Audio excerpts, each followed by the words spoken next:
दान, शील, पावना, अपचायन, सामान्य व्यक्ति के सम्मान करना, वैयावच सम्मान। स्वागत है आप सभी का। आप लोग देख रहे हैं बुद्धास टीचिंग चैनल और हम यहाँ महाकारुणिक तथागत बुद्धा और उनके शिक्षाओं के विषय में चर्चा करते हैं।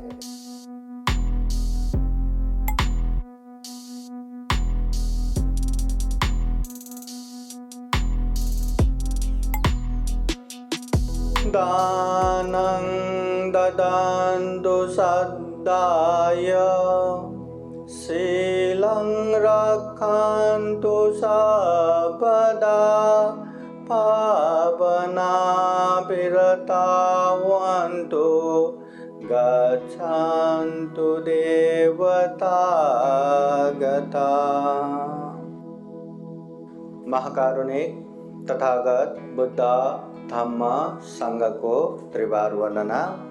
परम पूजनीय डॉक्टर बाबा साहब अम्बेडकर आज के कार्यक्रम में प्रत्यक्ष अप्रत्यक्ष उपस्थित संपूर्ण श्रद्धा संपन्न बुद्धि संपन्न उपासक उपासिकाएं, महाकारुणिक तथागत बुद्ध के जन्म लुम्बिनी में हुआ।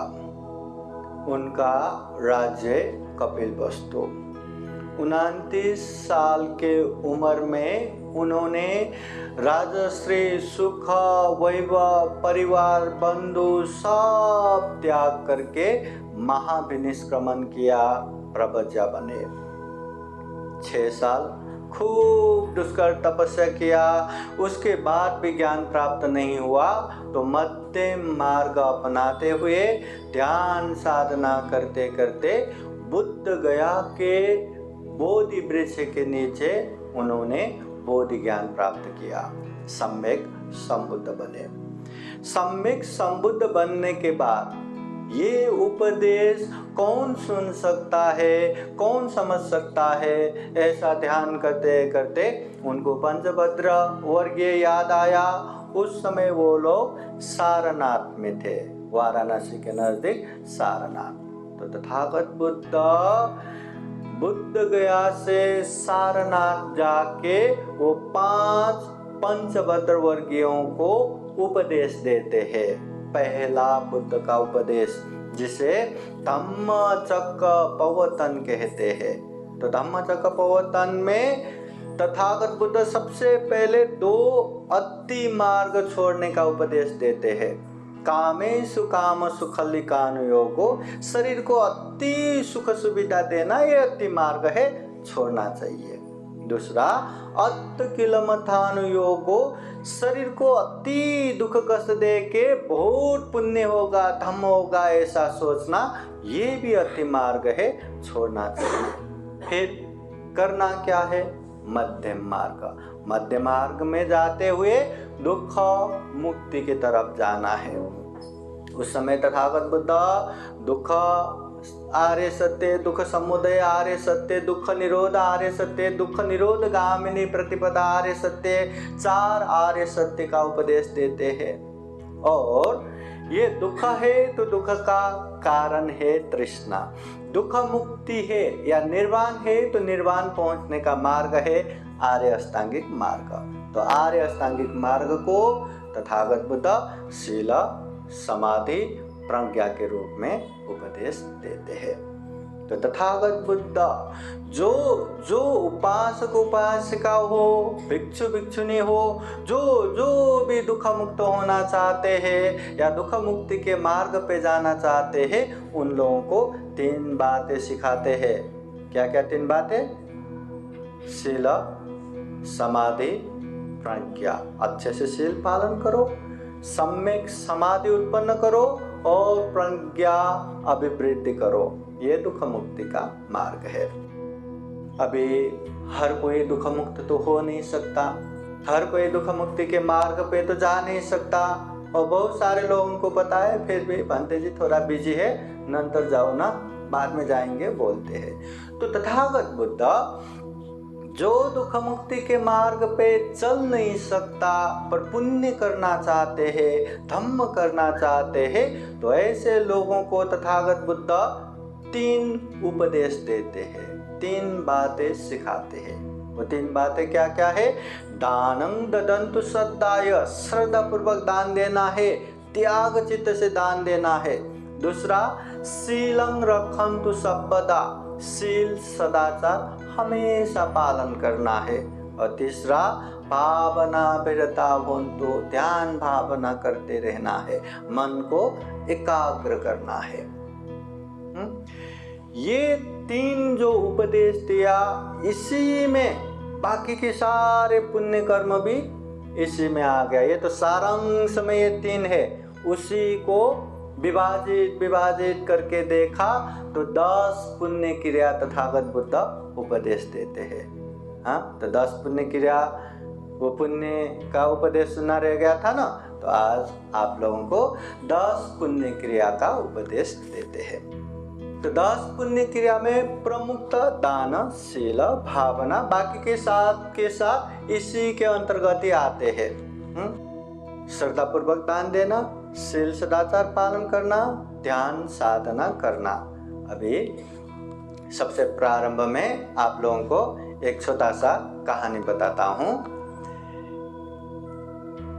शील पालन करना चाहिए, उसमें से शील पालन करना चाहिए बोले तो हम क्या समझते हैं? क्या पालन करना चाहिए?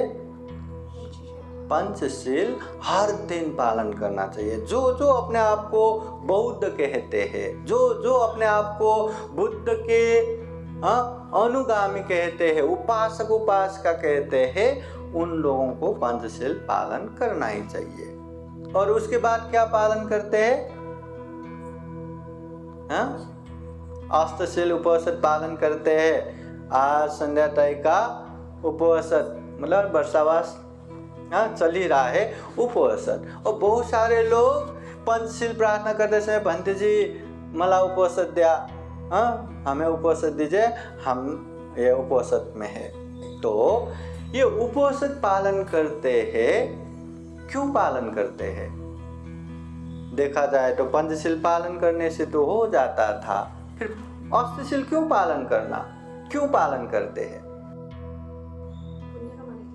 तथागत बुद्ध के समय में श्रावस्ती नगर में जेतवन बुद्ध विहार, जो सोने की सिक्का बिछा के जो जमीन लिया, भव्य दिव्य बुद्ध विहार दान दिया, वो जेतवन बुद्ध विहार दान देने वाला अनाथ पिंडिक महाजन। क्या नाम है? अनाथ पिंडिक महाजन। उन्होंने कौन सा बुद्ध विहार दान दिया था? जेतवन बुद्ध विहार। सिर्फ बुद्ध विहार दान दिया बस हो गया, ऐसा नहीं। अनाथ पिंडिक महाजन हर दिन अपने घर में 500 भिक्षु संघ के लिए आसन बिछा के रखते थे। कहीं भी भोजन नहीं हुआ तो अनाथ पिंडिक महाजन के घर में तो है ही, वहां आके भोजन करते थे। नाश्ता के समय में नाश्ता, भोजन के समय में भोजन। अभी इतना ज्यादा बंदोबस्त करना है तो तैयारी तो लगता है, काम करने वाला भी लगता है, और बहुत सारा काम करने वाला भी है। लास्ट टाइम हमने पूर्णिका दासी का उपदेश सुना ना, कि नदी में नहाते हुए ब्राह्मण, ऐसे काम करने वाला बहुत सारा वहाँ रहता है। अब ये कहानी है, एक नए वहाँ पे काम करने के लिए आए थे, गाँव से काम करने के लिए अनाथ पिंडिक महाजन के घर में आ गया, काम करते गया।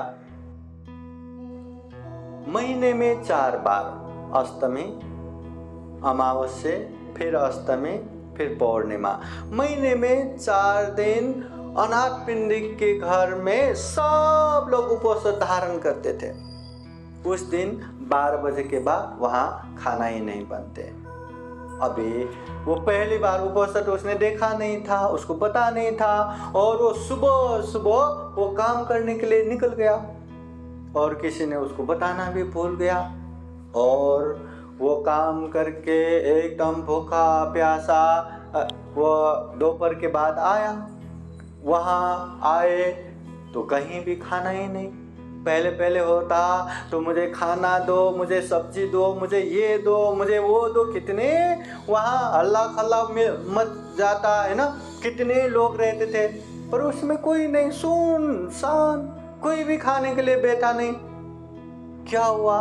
वो देखने जाते, खाना भी नहीं, मुझे भूख लगा है, क्या हुआ ये? तो कहते हैं, अरे तुम्हें पता नहीं क्या, ये महाजन के घर में उपोषण के समय में सब लोग अष्टशील पालन करते, खाना नहीं खाते, इसलिए खाना यहाँ बनाया ही नहीं, और आपको भी कहना ही भूल गया, तो क्या करेंगे? कोई बात नहीं, आपके लिए हम खाना बना देंगे, भूखा प्यासा है, खा लो। तो वो कहते हैं, ये उपोषण क्या है? कोई बात नहीं, खा लो, अगले समय से तुम जान भी लो, पालन भी कर। नहीं नहीं, क्या है ये? मतलब इतने खाने वाला सब छोड़ के बैठे, कुछ तो खास होगा ना, क्या है ये उपोषण? तो समझाते हैं कि ऐसे 8 शील पालन करना रहता है, और ऐसे पालन करने से बहुत पुण्य होता है, इसलिए पालन करते हैं सब लोग। तो उसने पूछा, अभी आधा दिन तो गया, क्या मैं आधा दिन उपोषण पालन कर सकता हूँ क्या? वो बोले, हमें पता नहीं, हम महाजन को पूछ के बताते हैं, सेठ को पूछ के बताते हैं। तो सेठ को पूछा, हाँ अगर चाहते हैं तो शुद्ध होके उपोषण लेके आधा दिन पालन कर सकते हैं। तो वैसा सुनने के बाद उसको भी लगा, चलो पूरा दिन ना सही, आधा दिन ही क्यों ना हो, मैं पालन करूँगा, 8 शील मैं अच्छे से पालन करूँगा करके उसने उपोषण लिया, खाना नहीं खाया। अभी वो तो पूरा खेतों में यहाँ वहाँ काम करके आया, इतना भूखा प्यासा आया था, अभी भूख लगा पर खाना छोड़ दिया, उपोषण ले लिया। तो उसने सहते सहते रात होते होते उसको बहुत ही पेट दर्द होने लगा, भूख से आग जलने लगा, फिर भी वो सह के ही बैठा। तो ज़्यादा ही तबीयत खराब होने के बाद दूसरों ने देखा, अरे क्या हुआ, बहुत पेट दर्द हुआ। फिर सेठ को खबर दिया, सेठ आके देखते, अरे तुमने जो खाना नहीं खाया ना, इसलिए हुआ, ये बीमारी में चलता है, खाओ। क्या आप लोग भी खाते हैं क्या?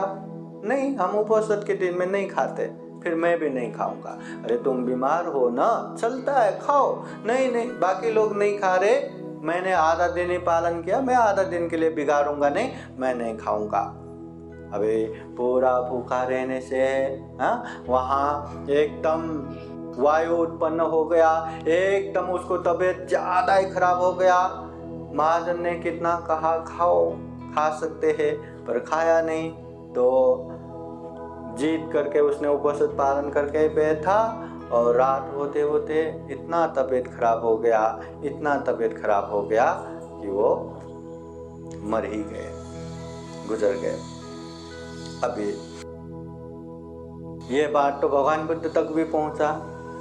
बेचारे अभी अभी काम करने के लिए आए, उसको उपोषण पता भी नहीं था, मालूम होते ही उपोषण ले लिया और जान गवा बैठा। इसके लिए हानि हो गया कि फायदा हो गया, नुकसान हो गया कि फायदा हो गया? जान गवा बैठा, बहुत बड़ा नुकसान है। पर भगवान बुद्ध कहते हैं उसका बहुत बड़ा लाभ हुआ, क्योंकि उपोषण पालन करते करते उसका जान गया है। वो तो ऐसे प्रभावशाली सुगति में उत्पन्न हुआ जो कयन कयन कयन पुण्य करने के बाद भी नहीं मिल सकता। अभी उसने उपोषण पालन किया ही कितना है? हाँ, ये ताई ने जैसा 3 महीना पालन किया क्या?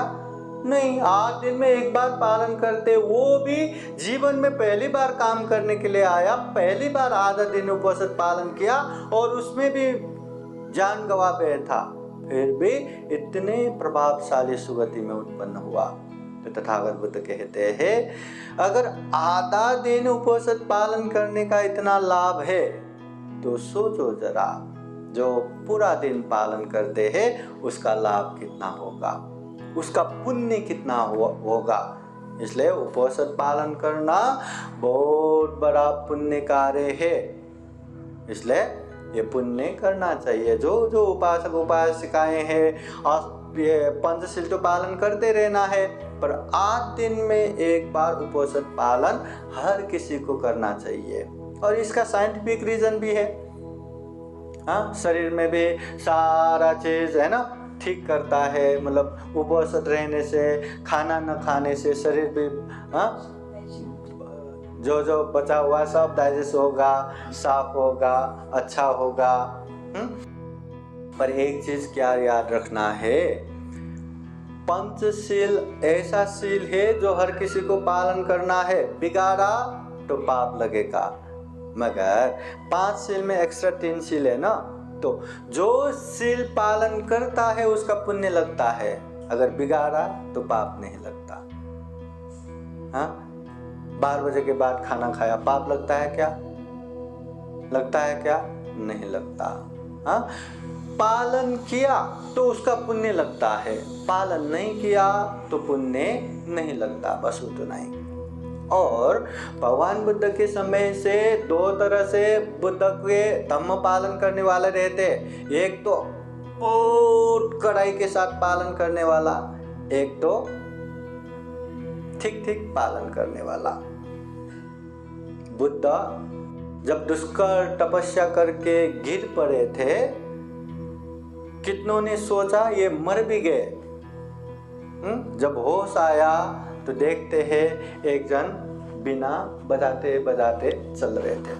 वीणा का तार है ना, बीना बजाते खूब सुमधुर आवाज में बजाते बजाते जा रहे थे।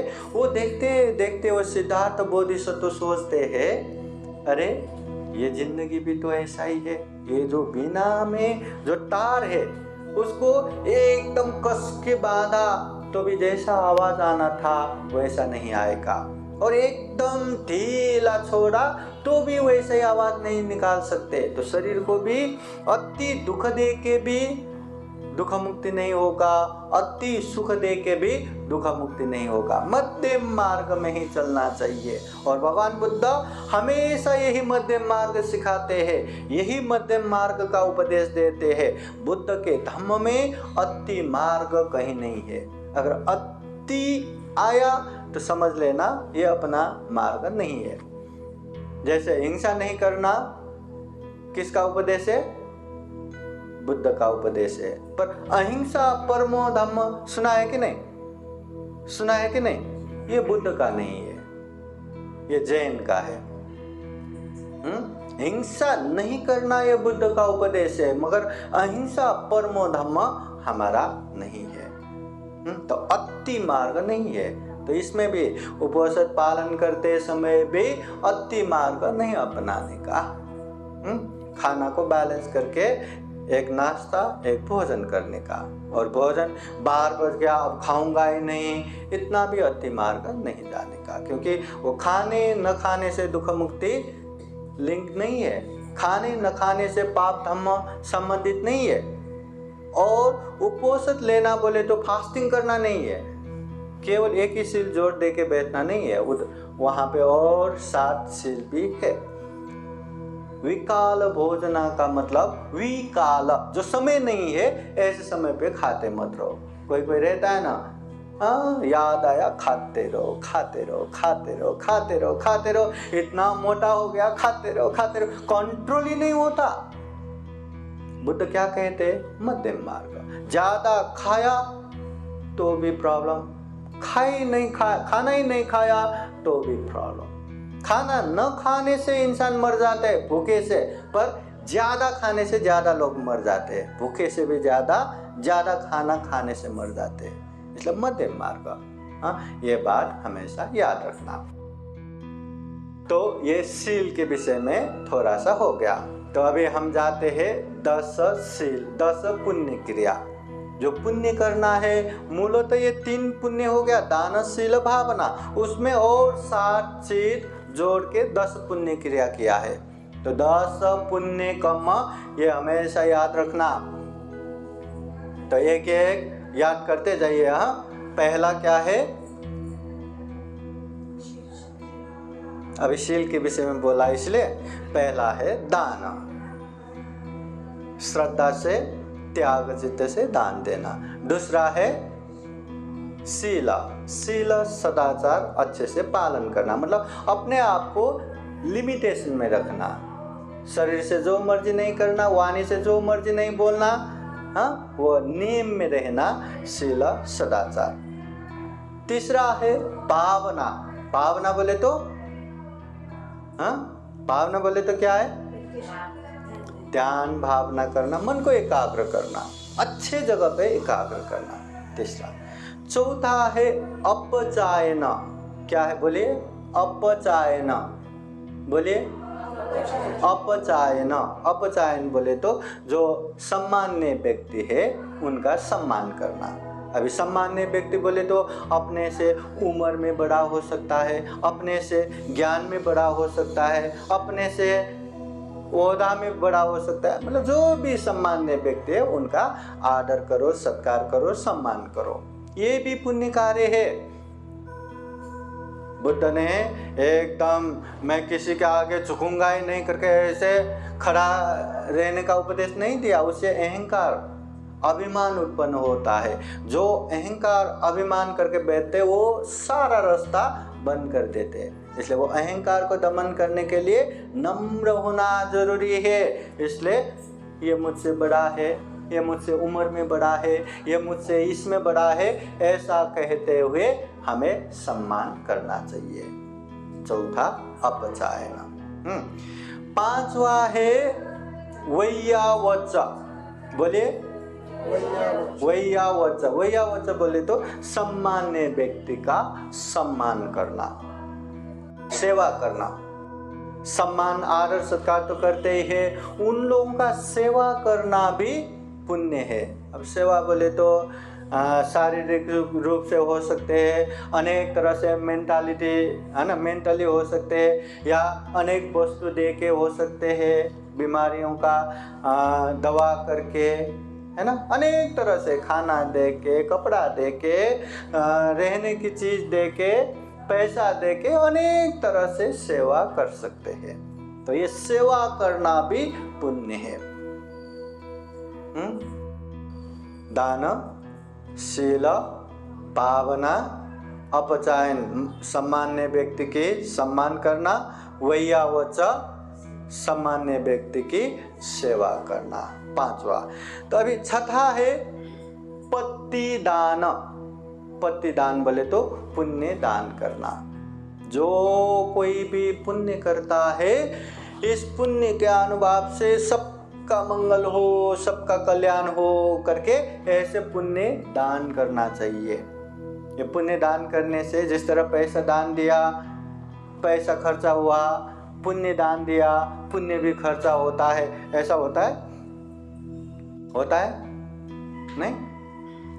पहले हम बचपन में, हम तो बचपन से बनते बने ना, बचपन में पुण्यानुमोदन का समय आता है, सारा पुण्य करके वो पुण्यानुमोदन, पानी जल धारा रख के पुण्यानुमोदन, इदंग न्यात न हो, तो पुण्यानुमोदन के समय में हम मुंह बंद करके रखते हैं। बच्चे हैं, हम सोचते हैं इतने मेहनत से पुण्य करते हैं, क्यों छोड़ना, है ना, क्यों वेस्ट करना करके पुण्यानुमोदन न करते हुए हम मुंह बंद करके बैठते हैं।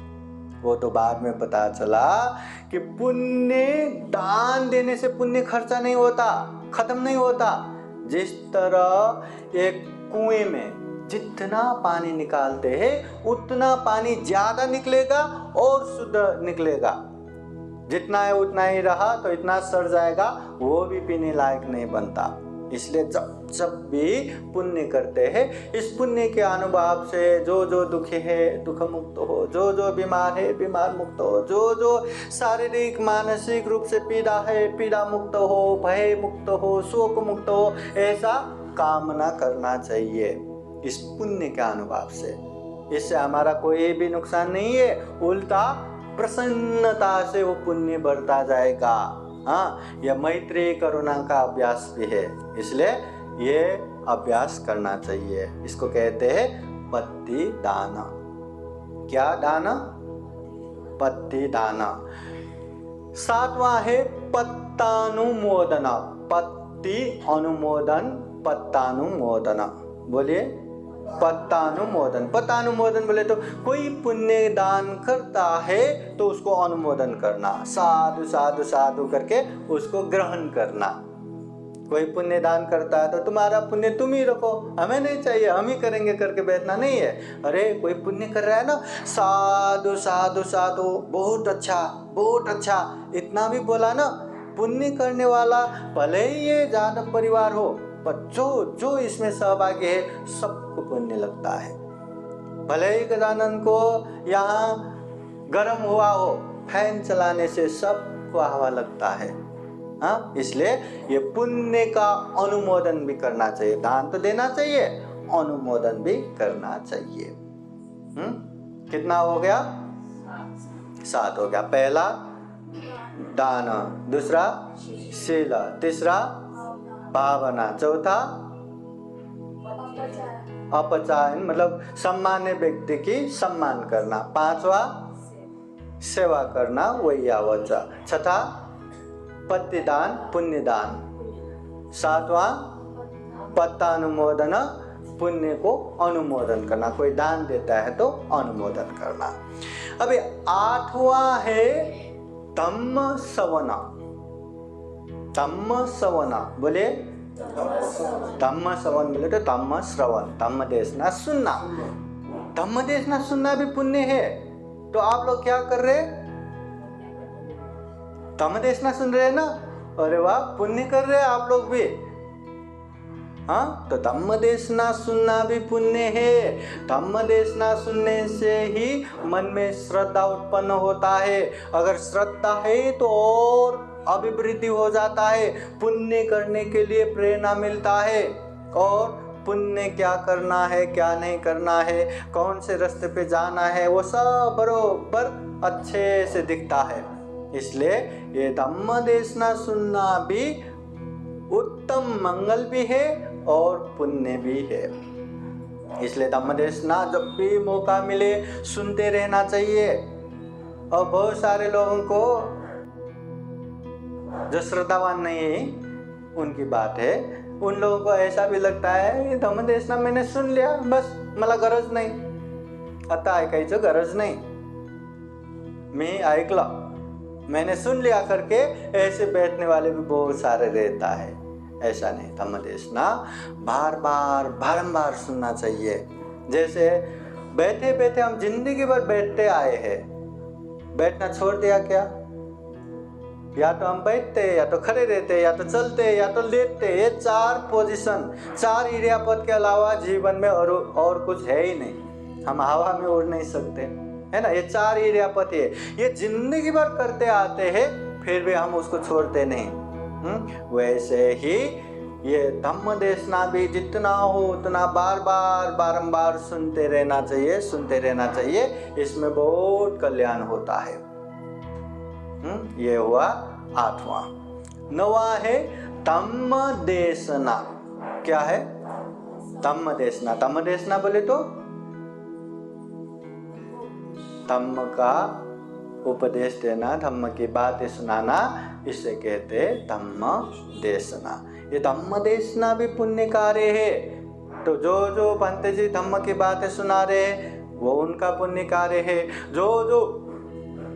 जो बहुश्रुत उपासक उपासिका है वो भी दूसरों को सुनाते हैं धम्म की बातें, वो भी धम्म देशना है, पुण्य कार्य है। दान देना पुण्य है।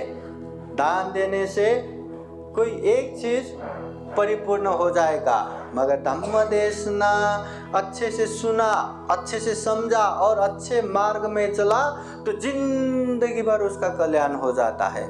इसलिए बुद्ध कहते हैं सब दानं धम्म दानं जिनाति। सभी दानों को धम्म दान जीतता है, सर्वश्रेष्ठ है धम्म दान। इसलिए धम्म की दान भी जब भी मौका मिले सुनाते रहना है। बच्चों को भी कभी बोर हो गया तो यहाँ का वहाँ का बातें सुनाने से अच्छा है धम्म का कोई कहानी सुनाओ, जातक कहानी सुनाओ, बुद्धकालीन कहानी सुनाओ। उन लोगों को अच्छा भी लगेगा और कुछ न कुछ शिक्षा भी मिलेगा, है ना। धम्म की बातें सुनाना वो भी पुण्य कार्य है।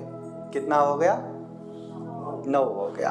अभी एक है डिट्ठिंजु कम्मा। दित्थिंजु कम्म बोले तो ये जो अंधविश्वास है, जो मिथ्या दृष्टि है, उससे दूर रहना, ये भी पुण्य कार्य है। और मिथ्या दृष्टि, मिसअंडरस्टैंडिंग से कब हम दूर रह सकते हैं? जब हमें सही ज्ञान मिलेगा। अभी सही ज्ञान कब मिलेगा? जब हम सही धम्म को पढ़ेंगे, देखेंगे, सुनेंगे, बोध करेंगे, तभी हमें सही धम्म मिलेगा, सही ज्ञान मिलेगा। सही ज्ञान मिला तो ऐसे मिथ्या दृष्टि, ऐसे अंधविश्वास दूर दूर दूर दूर दूर दूर हो जाएगा। अगर ये सही ज्ञान नहीं मिला तो है ना, कितना भी देव नहीं मानना, जितना भी बोलो, छुपते छुपाते करने वाला करते ही रहते हैं। अपना धम्म छोड़ के अनेक अनेक धम्म के पीछे जाते रहते हैं। क्या करें? इतना अच्छा बुद्ध, धम्म, संग, ये तीन जान लिया तो दुनिया में किसी चीज की भी जरूरत नहीं है। पर उसको हम जानते ही नहीं, समझते ही नहीं। बस बुद्धं शरणं गच्छामि, धम्मं शरणं गच्छामि, संघं शरणं गच्छामि, बस हो गया। उसमें क्या है वो जाना ही नहीं, वो समझा ही नहीं। और हमें अट्रैक्शन है बाहर बाहर का। अच्छा, जापान से आए ये धम्म है, अच्छा ये बाहर देश से, यहाँ का है, वहाँ का है ना। इसलिए ये मिथ्या दृष्टि से दूर होना, ये भी पुण्य क्रिया है, और बहुत बड़ा पुण्य क्रिया है। ये तो बहुत बड़ा पुण्य है। ये मिथ्या दृष्टि नहीं होता तो अच्छा कर ही नहीं पाएगा, और बुरा कर रहे तो बुरे से दूर हो ही नहीं पाएगा, क्योंकि मिथ्या दृष्टि है ना। तो इस तरह ये 10 पुण्य कर्म, अभी याद आया होगा है ना। पहला क्या है? दान, श्रद्धा पूर्वक दान देना। और दान बोले तो महीने में एक बार, साल में एक बार नहीं, निरंतर अभ्यास करना चाहिए। हाँ, बुद्ध तो कहते हैं जिसके पास नहीं है ना, जो अपने को एक खाना मिलता है उससे एक निवाला भी कीट पतंगों को खिलाया तो उन लोगों का महाभोजन हो जाता। पर दान का अभ्यास निरंतर करते रहना है। फिर शील, हमेशा शील सदाचार पालन करना है, कभी कभी नहीं, हमेशा। तीसरा भावना, ध्यान साधना करना, मन को एकाग्र करना, अच्छे जगह पे एकाग्र करना। एकाग्र भी 2 तरह का है। मूवी भी देखते देखते 3 घंटा देखते बैठे, वो भी तो एकाग्रता हुआ है ना। एक बकोला घंटों तक एक टांग पे खड़ा रह के वो ताक के बैठते, जैसे उसके सामने मछली आया तो उसको पकड़ते। उसको सही समाधि नहीं कहते, सही ध्यान नहीं कहते। तो सही अच्छे जगह पे मन एकाग्र होना चाहिए। चौथा अपचायन, सम्मान करना। 5वां वैयावच, सेवा करना। 6था पत्ति दान, पुण्य की दान करना। 7वां पुण्य अनुमोदन करना, साध साध दे के पुण्य का ग्रहण करना। 8वां धम्म श्रवण, धम्म देशना सुनना। 8वां 9वां धम्म देशना करना, धम्म की बातें सुनाना। और 10वां दित्थिंजु कम्म, मतलब मिथ्या दृष्टि नहीं होना, अंधविश्वास से दूर होना। ये 10 पुण्य क्रिया। जब भी हमें लगा कि पुण्य करना चाहिए, जब भी हमें लगा अरे इतना तनाव है, इतना तकलीफ है जीवन में, हमें सुख चाहिए, शांति चाहिए, तो समझ लेना सुख शांति चाहिए तो पुण्य ही करना है। पुण्य से ही वो सुख शांति मिलेगा। अब पुण्य क्या करना, तो समझ लेना ये 10 पुण्य क्रिया है। कोई भी पुण्य कर सकते हैं। कुछ न मिला तो सेवा करो, अपने माता पिता, सास ससुर, दादा दादी, है ना, सेवा करो। कम से कम कुछ नहीं तो आई पानी देव का, गर्म पानी देव का, हाँ, काई टाकुन देव का, है ना, या कुछ करके, है ना, पैर दबा के दो, सर दबा के दो, सेवा है। सम्मान करो। कोई कहे, कुछ कहे बेटा ये लेके आओ, नहीं मेरे पास टाइम नहीं, ऐसा नहीं, हाँ जी हाँ अभी लाता हूँ, अभी करता हूँ, है ना। सम्मान करो, रेस्पेक्ट करो। पुण्य करना बोले तो ऐसा ही नहीं कि भंतेजी कहाँ है, मला पुण्य करायचं, मला दान द्यायचं, भंतेजी कुठे आहे हाँ, शील पालन करायचं, मला शील द्या ना, क्या बैग करून, है ना। शील भी खुद ही पालन करना है, सब खुद ही करना है, दान शील भावना सब करना है, पर श्रद्धा चित्त से समझ के करना है। समझ के किया ना बहुत पुण्य है, समझ के नहीं किया तो किसी को थोड़ा भी सम्मान किया, अब तू मुझे सम्मान कर, मैंने तुम्हें सम्मान किया ना, अब तू कर, किसी का सेवा किया ना, अब तू मेरा सेवा कर, है ना। इसलिए बुद्ध बार बार कहते हैं दुनिया में दो तरह के लोग बहुत ही दुर्लभ है, एक तो कृतज्ञ होने वाले, दूसरा निस्वार्थ भाव से सेवा करने वाले। यहाँ उपकार भी करते हैं ना, बहुत स्वार्थ रख के उपकार करते हैं, मैं 1000 रुपया मतलब दान दूं तो मुझे 2000 बराबर का सम्मान मिलना चाहिए, है ना। ऐसा ही किसी का थोड़ा भी मदद करूं तो उसको भी मुझे मदद करना चाहिए, ऐसा इच्छा रखते हैं, है ना। निस्वार्थ भाव से नहीं, मेरे से जो हो गया मैंने किया बस हो गया, ऐसा कहने वाले कम रहता है। एक हाथ से दो तो दूसरे हाथ को पता भी नहीं चलना चाहिए, इस तरह से पुण्य करना चाहिए। तो निस्वार्थ भाव से उपकार करने वाले बहुत ही कम है, और उपकार को याद करके कृतज्ञ होने वाले भी कम है। थोड़ा भी उपकार किया हो उसको याद करके कृतज्ञ होना चाहिए, उसका गलत बातें याद करके गुस्सा करना नहीं है। तो ऐसे दुर्लभ है, ऐसा दुर्लभ गुण हम में भी होना चाहिए। तो उपासक उपासिकाएं जीवन में सुख चाहिए, शांति चाहिए, तो ये पुण्य कर्म करना ही है। ऐसा पुण्य कर्म करके ही अनाथ पिंडिक महाजन, हाँ, अभी तक हम उनका उदाहरण देते हैं दान सूर उपासक करके। विशाखा महा जिसने शादी के समय में उसके पिताजी ने दहेज के रूप में जो गहना बना के दिया, महालता प्रसादन, उन समय में 9 करोड़ का वो गहना, वो भी बुद्ध शासन में त्याग किया, और उसके पैसे बराबर का जमीन लेके बुद्ध विहार बना के भव्य दिव्य उत्सव करके बुद्ध प्रमुख भिक्षु संघ को पूर्वाराम बुद्ध विहार दान दिया। अभी तक हम उनका नाम लेते हैं, उनके पुण्य के कारण ही। इसलिए जितना पुण्य करेंगे उतना हमारा ही कल्याण होगा, हमारे अपनों का ही कल्याण होगा। अगर हम अपना कल्याण चाहते हैं तो पुण्य करना चाहिए, पुण्य करना चाहिए, पुण्य करना चाहिए, याद करके कंठस्थ करके बैठना नहीं है, व्यवहारिक रूप से पालन करना है। अगर हम करेंगे, अगर हम रास्ते पे चलेंगे तो पीछे वाले को भी आओ आओ आओ, मैं चल रहा हूँ, आओ आओ बोल सकते हैं। अभी हम चले ही नहीं, रास्ता दिख रहा है, चले ही नहीं, यहीं बैठ के ए तू जा रहे, कौन जाएगा, है ना। हम दान देंगे तो देखना आप दूसरों को बोलेंगे ना, वो देगा ही, पर खुद दान नहीं दे रहे दूसरों को, दे रहे, वो भी नहीं देगा। खुद शील पालन नहीं करे, दूसरों को करो, वो भी नहीं करेगा। इसलिए बुद्ध दूसरों को समझाने से पहले, दूसरों को ज्ञान देने से पहले अपने आप को जांचो, परखो, क्या हम है क्या, हाँ, पहले हमें करना है। दुनिया को बदलना है, पहले खुद को बदलना है। खुद अच्छा बनेंगे तो दूसरों को अच्छा बना पाएंगे। इसलिए ये व्यवहारिक रूप से पालन करना है। ऐसा पालन करते करते आगे बढ़ सके, यही कामना करते हैं। फिर एक बार आप सभी के जीवन में बुद्ध का आशीर्वाद रहे, धम्म का आशीर्वाद रहे, संघ का आशीर्वाद रहे। महाकारुणिक तथागत बुद्ध के धम्म को अच्छे से जान के समझ के पालन करते हुए खूब पुण्य कर सके, खूब धम्म कर सके।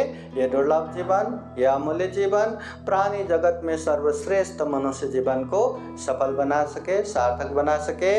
अंत में जन्म जरा व्याधि मरण से मुक्त निर्वाण तक साक्षात्कार कर सके, ऐसी कामना करते हुए ये धम्म देशना यहीं समापन करते हैं। सबका मंगल हो, सबका कल्याण हो। भवतो सब्ब मंगलं। साधु साधु साधु।